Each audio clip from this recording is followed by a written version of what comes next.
Palabras de vida desde la misión. Homilías del Padre Christopher Hadley.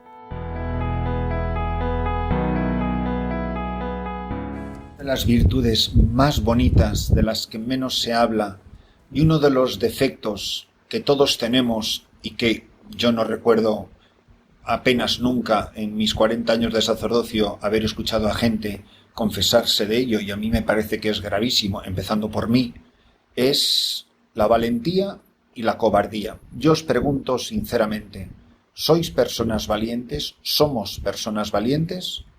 ¿O somos personas cobardes? Y seguro que todos algunas veces habremos sido valientes y otras veces hemos sido cobardes.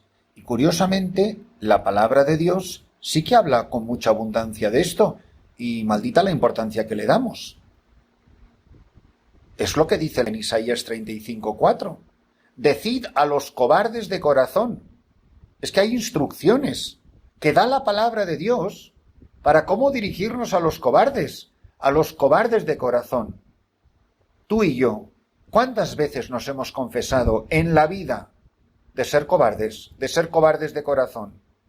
Dice así: decid a los cobardes de corazón, sed fuertes, no temáis, mirad a vuestro Dios que trae el desquite, viene en persona, resarcirá y os salvará. Se despegarán los ojos del ciego, los oídos del sordo se abrirán, saltará como un ciervo el cojo, la lengua del mudo a cantar, porque han brotado aguas en el desierto, torrentes en la estepa, el páramo será un estanque, lo reseco un manantial. Pues eso, el cobarde es una persona ciega, es una persona sorda, es una persona coja, es una persona muda, es un desierto, es un páramo, está reseco. El valiente es el que ha escuchado la palabra de Dios que le dice: sé fuerte, no temas, mira que tu Dios trae el desquite. Y los apóstoles, que eran unos cobardes, de repente se convierten en valientes de corazón. Sed fuertes. ¿Por qué? Porque Dios ha vencido. Después escuchamos en el apóstol Santiago palabras impresionantes, los primeros 5 versículos del capítulo 2, que dice: no juntéis la fe en nuestro Señor Jesucristo glorioso con el favoritismo. Por ejemplo, llegan 2 hombres a la reunión litúrgica, uno va bien vestido y hasta con anillos en los dedos, y el otro es un pobre andrajoso. ¿Veis que al bien vestido y le decís: por favor, siéntate aquí en el puesto reservado? Al pobre, en cambio, estate ahí de pie o siéntate en el suelo. Si hacéis eso, ¿no sois inconsecuentes y juzgáis con criterios malos? Queridos hermanos, escuchad. ¿Acaso no ha elegido Dios a los pobres del mundo para hacerlos ricos en la fe y herederos del reino que prometió a los que lo aman? O yo me creo la palabra de Dios o no me la creo. O yo me creo que los pobres son la elección de Dios, que Dios ha elegido a los pobres, que Dios ha derribado del trono a los poderosos, palabras de la Santísima Virgen que son palabra de Dios, porque están en la Escritura, están en el Evangelio. Yo me creo de verdad que al pobre le tengo que dar el primer puesto en la misa. Los pobres son el centro de nuestra vida cristiana. Jesucristo en los pobres son lugar fundamental de mi encuentro con el Señor. Yo me creo de verdad que lo que le hago a ellos se lo haga a Él. De verdad estoy convencido de que Dios me va a juzgar a mí de cómo traté a los pobres. La mayoría de mis amigos son ricos o son pobres. A la gente que yo invito a mi casa, con la gente con la que tengo más trato, ¿son de mi clase social o son de una clase social muy inferior a la mía? ¿Me siento a gusto entre los pobres? No digo si son objeto de mi beneficencia, no si soy una persona muy caritativa, no si los visito los miércoles por la tarde, no si hago tal apostolado con ellos, no, que me siento a gusto, que son mi gente, mis amigos, los amigos de Jesús.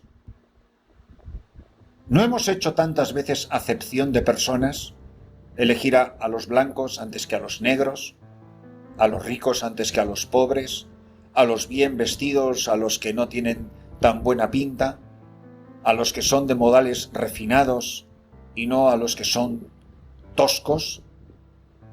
Por último, tenemos el pasaje del Evangelio de San Marcos 7:31, donde dice que en aquel tiempo dejó Jesús el territorio de Tiro, pasó por Sidón camino del lago de Galilea, atravesando la Decápolis, y le presentaron un sordo que además apenas podía hablar, y le piden que le imponga las manos. Él, apartándolo de la gente, a un lado le metió los dedos en los oídos y con la saliva le tocó la lengua. Y mirando al cielo suspiró y le dijo: Efetá, esto es, ábrete. Y al momento se le abrieron los oídos, se le soltó la traba de la lengua y hablaba sin dificultad. Él les mandó que no lo dijeran a nadie, pero cuanto más se lo mandaba, con más insistencia lo proclamaban ellos. Y en el colmo del asombro decían: todo lo ha hecho bien, hace oír a los sordos y hablar a los mudos. Es un signo precioso y un signo muy propio de la liturgia de un domingo, porque en el domingo se nos comunica la palabra viva de Dios, para que tú seas heraldo del Evangelio, para que yo la proclame con autoridad. Cuando el sacerdote habla, cuando predica la palabra de Dios, cuando pronuncia la homilía, es Cristo quien te habla al corazón. La homilía es parte de la palabra de Dios. Lo dice claramente la Constitución Sacrosanctum Concilium sobre la liturgia del Concilio Vaticano II, un documento precioso que todos deberíamos leer y releer. Y además, obra con autoridad frente a la cobardía, porque hay maneras de ser mudo. Hay gente que nace muda, que no puede hablar por un problema biológico, pero hay gente que es muda ante la palabra de Dios, porque es cobarde. La razón más grave de por qué somos mudos es porque somos cobardes. ¿Por qué somos sordos? Porque somos cobardes. Porque no me quiero enterar lo que Dios quiere de mí. Y me hago el sordo a su palabra. Y además soy un cobarde para hablar. Estuve en esa reunión de profesores, estuve en esa reunión de la oficina, estuve en esa reunión del edificio de los vecinos, estuve en esa reunión de la universidad o del trabajo, del puesto de trabajo de mi oficina. Y me quedé callado. Y estaban insultando a la Iglesia, hablaban mal del Papa, hablaban mal de Jesucristo, hablaban mal de las normas, de los mandamientos de la Iglesia. Y yo me quedé callado, mudo, que ya me podía tocar Jesús la lengua con la saliva, porque me quedé callado, fui un cobarde. Y de los pecados más asquerosos que hay para un cristiano, y más con los tiempos que están corriendo, es el de la cobardía. Mira, que digan de ti lo que quieran, pero que nunca te llamen cobarde. Que digan de ti lo que quieran, que te llamen lo que quieran, pero que nadie diga de ti que fuiste un cobarde. ¿Has sido cobarde en la educación de tus hijos? ¿Cuántos sacerdotes cobardes que nunca hablan de nada, o por lo menos no hablan de lo que la gente no quiere escuchar, que no orientan a sus feligreses en tiempos de la política, cuando la Iglesia está obligada a hablar de política y a evangelizar la política? No hay un ámbito de la vida humana que quede fuera de la palabra de Dios. Es que se mete en política, por supuesto, y encantado de la vida, es mi obligación. No decimos una sola palabra sobre la homosexualidad, o sobre los comportamientos transgénero, sobre la contracepción, sobre los anticonceptivos, ante el aborto, ante la eutanasia, callados como muertos, cobardes. Vuelvo a las palabras del profeta. Decid a los cobardes de corazón, sed fuertes, no temáis. Todo lo hizo bien, decían en el colmo de su asombro, al final del Evangelio. Hace oír a los sordos y hablar a los mudos.